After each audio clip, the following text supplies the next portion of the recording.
саламатсыңдар ма? Балалар, ертегі тыңдаймыз ба?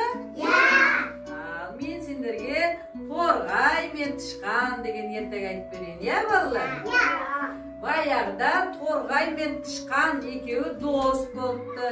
Сөйтіп көктемде екеуі бидай егейік деп ақылдасыпты. Сөйтіп тышқан мен торғай екеуі бидай егіпті.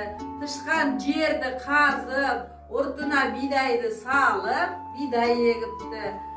Торғай оны бидай шыққаннан кейін торғай оны қорғап, төбесінде ұшып жүріп құрт құмырсқаларын теріп жеп, содан олардың бидайлары әдемі боп, қалың боп шығыпты. Сөйтіп күз болғанда бидайды орап алыпты. Сөйтіп екеуі бір-біріне теңдей ғып бөліп апты. Сөйтсе бір бидай артылып қалыпты. Содан торғай мен тышқан екеуі бір бидайға таласып, неғыпты, төбелесіпті. Содан екеуі шаршаған соң торғайдың биіне барыпты. Торғай, біз тышқан екеуміз бірге бидай айдадық. Содан бірге бөліп алдық, бірақ бір бидай артылып қалды. Ол бір бидай менікі депті.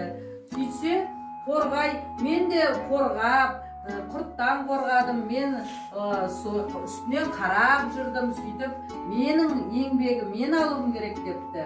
Содан екеуі шеше алмағаннан кейін тышқанның биіне барыпты.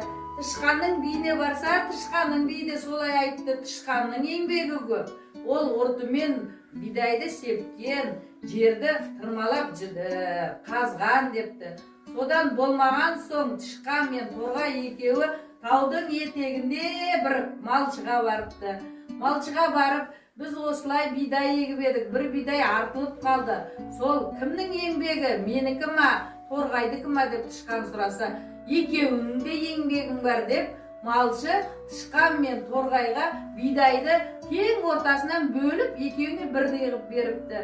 Содан тышқан мен торғай екеуі достасып, ары қарай кете беріпті. Ертегім ұнады ма, балалар?